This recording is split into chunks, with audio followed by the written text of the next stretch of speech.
मलाई पनि लगाइदिनुहुन्छ थोरै लगाइदिनु है आमा हजुरलाई पनि शुभकामना छ अगाडि बढाइदिनु भयो मेरो छोरालाई हजुर खै ढोगिदिन्छु खै विनोदले ढोगेन क्या ल आशीर्वाद दिनुहोस्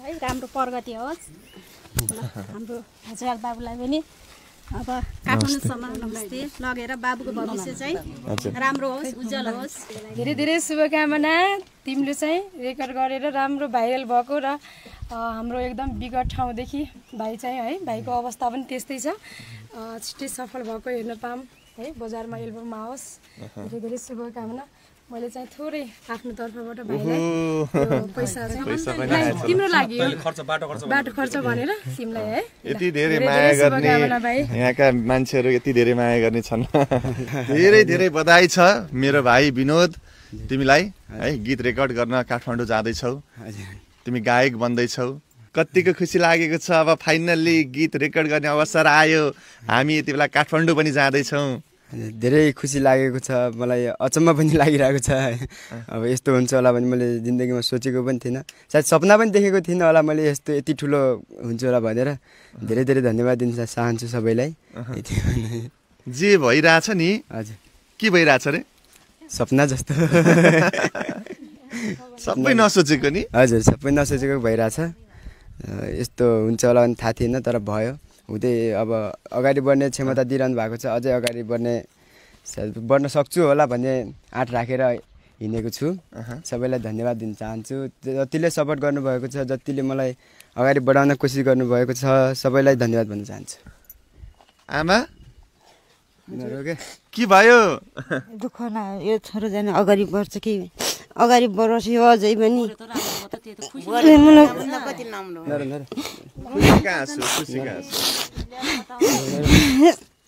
राम्रो अगाडि बढेको छोरा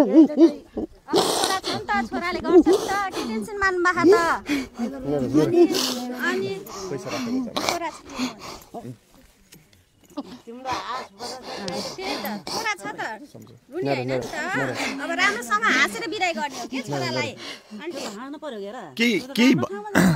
यता सुन आमा आमा यता हेर्नुहोस् आशीर्वाद दिनुहोस् छोरालाई आशीर्वाद दिनुहोस् शिरमा हात राखेर आशीर्वाद दिनुहोस् हाम्रो पनि आज पुरा सबैले तल अगाडि बढाउनु भन्नुभएको छ सबको इच्छा पुरा गरिदियोस् अनि तेरो सोच्या सब तेरो सपना पुरा हुन्ला छ हेर पछाडि नहट्यास अगाडि यति नै पश्चिम दाङको जौबारी भन्ने ठाउँमा बस्ने भाइ विनोदको स्वर यिनै भिर पाखाहरूमा गुन्जिने गर्थे तर अब विनोदको स्वर 3 करोड नेपालीको मनमा बस्न सफल हुनेछ विनोदले जादुमय स्वरले स्टुडियोमा उभिएर गीत रेकर्ड गर्दै गर्दादेखि अब विनोदको घर पनि बन्ने कुरा छ सबै कुराहरूलाई हामी समेट्नेछौँ आज यो खुसी विनोदको परिवारको मात्र होइन तपाईँ हामी सबैको खुसी हो विनोदको जुन अवस्था थियो र जुन अवस्थामा विनोद थिए त्यो अवस्थाबाट हामीले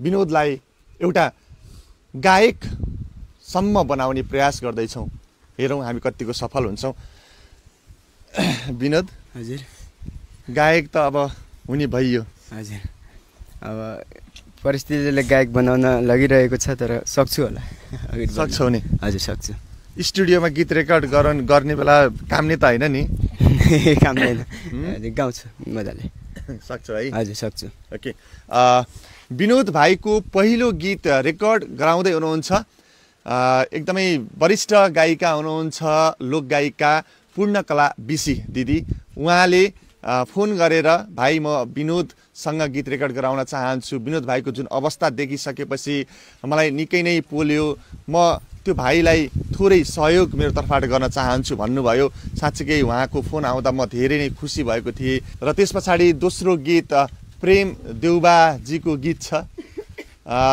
हेरौँ उहाँले कोसँग गीत गराउनु हुनेछ मैले सुनेअनुसार शान्तिश्री भन्ने अहिलेसम्म आएको छ शान्तिश्री पनि हुनसक्छ देवी घरती पनि हुनसक्छ उहाँमध्ये कोहीसँग हुनसक्छ तर पहिलो गीत चाहिँ पूर्णकला बिसी दिदीसँग भाइले गीत गाउने टुङ्गो लागिसकेको छ र सोही अनुसार हामी अब बिदाई यहाँबाट घरबाट बिदाई हुँदैछौँ र काठमाडौँको लागि प्रस्थान गर्दैछौँ।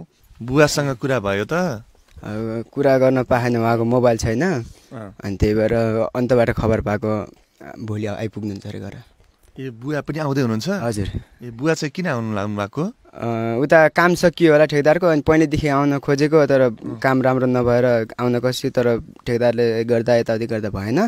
अब आउँदै हुनुहुन्छ भोलि काम सकेर। ए अब काम पनि रोकियो होइन त? हजुर रोकियो। 2-4 पैसा कमाउनुहुन्थ्यो, अब त्यही पनि अब? हजुर त्यो पनि अलिक गाह्रो थियो, त्यही पनि अब अर्को काम खोज्न पर्ने होला। हजुर त्यो अब खोज्न म दिँदैन अब। हजुर। अब तिमीले नै कमाउँछौ? हजुर सके कमाउँदैछ। हजुर त्यही भन्छु म। बुवा आमाको लागि हजुर के गर्न मन छ भन्थ्यो नि ऊ पारी? घर बनाउन मन छ। के रे? घर बनाउन मन छ, घर बनाउन मन छ। अनि एउटा आमा बुवालाई मात्र होइन, एउटा मेरो भाइ पनि छ, ऊ पढ्दैछ, उसलाई पनि पढाउन मन छ। अब आफू त पढ्न सकिएन, अनि भाइलाई पढाउन मन छ। त्यति। बुवा आमाको लागि घर बनाइदिन मन छ, भाइलाई पढाउन मन छ। हजुर कान्छो भाइ छ, पहिला पनि उसको 2 वर्ष जति छुट्यो, क्लास पढ्न पाएन, ऊ पनि हाम्रो कता कता भइयो। त्यही भएर फेरि यसपालिबाट हालेको, पास भयो, अनि 7 क्लासमा गएको छ, उसलाई पढाउनु। हजुर पढाउनु हुन्छ। हेर्नुहोस् त आमा, कति ज्ञानी छोरा पाउनु भएको छ तपाईँले, कति राम्रो छोरा पाउनु भएको रहेछ तपाईँले। न उहाँको एकदमै नजिकको न साइनो छ न केही छ होइन। एउटा भाइ, एउटा गरिब, एउटा दुःखमा परेको भाइ, सहयोग गर्नका लागि अहोरात्र खटिरहनु भएको छ चुपु दाई। चुपु दाईलाई म सर्वप्रथम धेरै धेरै धन्यवाद दिन चाहन्छु दाई तपाईँलाई। र आज चुपु दाई पनि भाइलाई गीत रेकर्ड गराउनको लागि काठमाडौँ हामीसँगै लिएर जाँदै हुनुहुन्छ। दाई के भन्न मन छ यो खुसीको पलमा? हामीले जे यहाँ भइरहेको छ एकदमै नसोचेको पनि भइरहेको छ। एकदम त्यो नसोचेको भएको छ। एउटा शनिबारको दिन बिदाको दिन भएर जिस्किँदै यो भाइ आज पूर्णकला बिसीको गीत गाउन गएको छ, फर्स्ट गीत। यति मलाई म भित्रैबाट म उसको आमाभन्दा मलाई बढी रूपमा आँसु आइरहेको छ। म सक्दै सकिनँ, म अघि नै अड्डिनै सकिनँ। बाबुको सफलताको शुभकामना भन्छु। भाइ मान्छे अब छोरो मान्छे भनेर हुन्न कि, यो जब मन छ नि साँच्चीकै यो कति बेला भावुक भइदिन्छ नि थाहा हुन्न। यतातिर कुराकानी गर्दै गर्दा छेउमा बसेर आँसु झार्दै हुनुहुन्थ्यो दाइ। यो पक्कै पनि खुसीको त होला नि है दाइ? हजुर। तिम्रो सहर भन्ने त्यो गीत जब आयो मैले सक्दै भित्रैबाट आयो कि मलाई।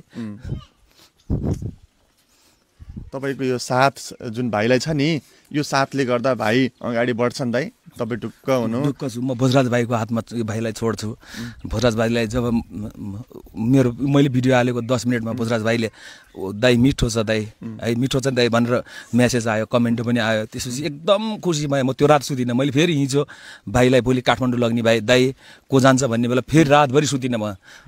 रातभरि मलाई निद्रै लागेन। त्यो साँच्चीकै मैले सपना देखेँ कि होइन बाबुको एउटा गीत मात्र रेकर्ड भयो भनेपछि म खुसी साथ घर आउँछु म। अनि मलाई त्यो सबभन्दा ठुलो अब घर बनाउने एउटा अभियान भनेर फेरि भन्नुभयो होइन। केही पनि नभएको एउटा गरिबको छोरो, केही पनि अब कतैबाट पनि के अब कतै कसैले भन्ने ठाउँै नभएको एउटा घर जलेर घरमा बसेको, सायद भगवान्ले पनि अब त्यो भोजराज भाइलाई भेट गराइदिए भने होलान् होइन। मैले पनि त्यो भिडियो शनिबारको दिन एउटा घुम्न आएको बेला बनाएको भिडियोले अब अहिले यस्तो हुने बेला भाइलाई पूर्णकला दिदीको फर्स्ट गीतै गाउन पाउने चान्स होइन। त्यो एकदम यति खुसी भएर भित्रैबाट मेरो आँसु चाहिँ रोकिन सकेको छैन कि मेरो।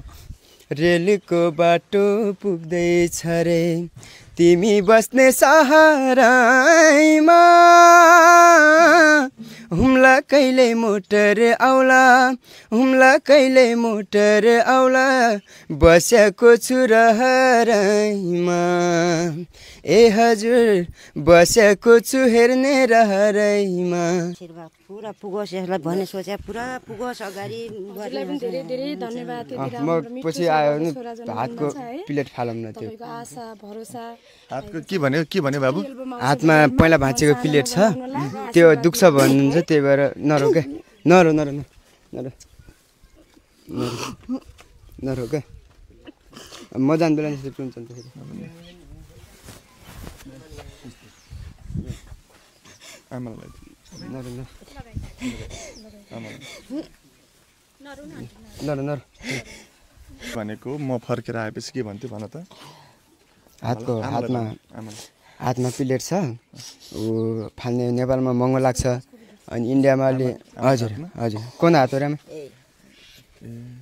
ओ यहाँ प्लेट छ हजुर पहिला अब हड्डी भाँच्चे थियो त्यही भएर प्लेट राखेको छ त्यो दुख्छ गरे के घोच्छ गरे त्यही भएर त्यो फाल्न पाएँ अब 2 वर्षपछि मिल्छ 18 महिनापछि मिल्छ भन्थ्यो 18 महिनाभन्दा ज्यादा भइसक्यो अब फाल्ने खुट्टामा छैन खुट्टा भाँचेको तर खुट्टा निको त भयो तर हातभरि अब घाँस काट्दाखेरि दुख्छ भने ल अब हामी जाम है ल हुन्छ अब हामी जान्छौँ ल बाई बाई म धेरै धेरै धन्यवाद दिन चाहन्छु भाइ परबिनलाई साथी हो तिमीहरू हजुर साथी पनि एउटा भाइ पनि हो मेरो फुपू छोरो पनि पर्छ मित्री फुपू छोरो तिमीले त धेरै सहयोग गरेछौ नि थाहा छ आफ्नो भाइलाई यति धेरै सहयोग गरेछ नि भाइले परबिन भाइले हामी सुरुदेखि नै यहाँ हुँदाखेरिदेखि नै एकदमै मलाई भित्रैबाट फिल भएको के परबिन भाइ चाहिँ अब भिजा लागेको रहेछ विदेशको म चाहिँ विदेश जानलाई दाइ मेरो साथी मेरो भाइलाई गायक बनाउनु होला म उसको खुसीमा घर यहाँ नेपाल हुन पाएको भए कति राम्रो हुन्थ्यो होला बाध्यताले विदेश जाँदैछु भनेर भन्नुभयो हिजो जाने परबिन भाइले जाने म यो कुराले अझ भावुक भएँ थोरै यो विषयमा भनिदिउँ न हजुर के गर्ने होइन अब नेपाल परिस्थिति पनि यस्तै छ होइन छुट्नु मन त अब कसलाई हुन्छ र होइन आफ्नो फ्यामिली छोड होइन नरो भाइ नरो यस्तै छ बाध्यता अब सबैको होइन अब सायद यो समयमा यहाँ भएर सहयोग गरिरहेको भए झन् खुसी हुन्थ्यो होला होइन यसै पनि अघि भाइले होइन हिजो दिउँसो सँगै थियो भन्दाखेरि एकदम भाव बनायो क्या होइन मेरो चाहिँ आँसु पनि रोक्न सकेन है अब किनभने एकदम म झन् फ्यामिली छोडेर जाँदैछु त्यही माथि यसलाई होइन यत्रो यसमा अब सपोर्ट गरियो र यो समयमा आएर अब बाध्यता अब हाम्रो नेपालको बाध्यता पनि यस्तै छ र घरको समस्या पनि त्यस्तै छ अब घरको समस्याले गर्नुमा म बाहिर पनि जाँदैछु र राम्रो गरोस् होइन आउने दिनहरूमा अगाडि म बाहिरबाट पनि हेरिराख्न पाऊँ साथ सपोर्ट भाइलाई सधैँ छ र आउने दिनहरूमा एकदम अघि बढोस् र सपनाहरू पुरा गरोस् आफ्नो एकदम लक्ष्य अगाडि बढाएर आफ्नो घर परिवारलाई हेरोस् र भाइको एउटा घर बनोस् भन्ने चाहन्छु म चाहिँ पहिलेदेखि नै त्यही कारण एकदम यसको अवस्था नाजुक हुनाले नै मैले दाइलाई चाहिँ उता गएर अनि भनेर यता यहाँसम्म लिएँ र आज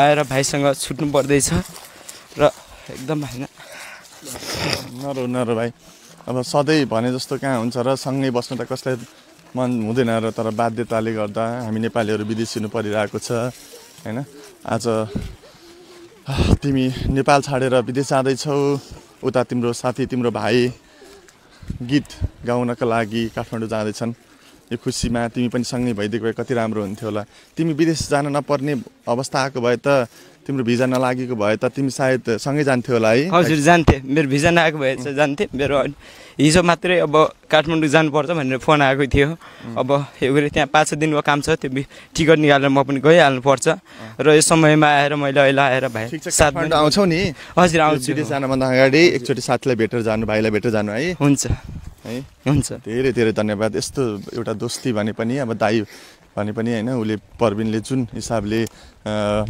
विनोदलाई साथ सहयोग गर्नुभएको छ त्यसका लागि म धेरै सम्मान गर्छु भाइ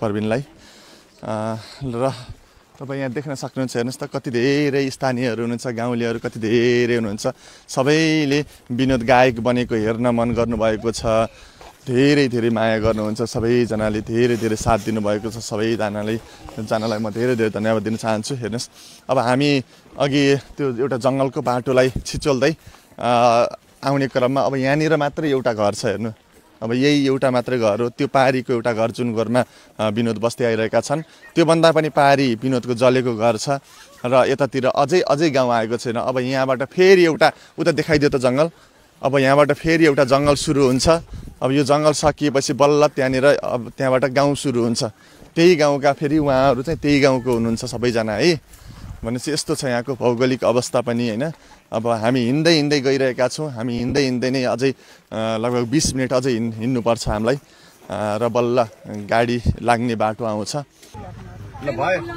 यही रातै बनाइदिनु भाइलाई बाई हामी गए भाइ ल तपाईँको छोरोलाई हामीले गायक बनाएर लिएर आउँछौँ अब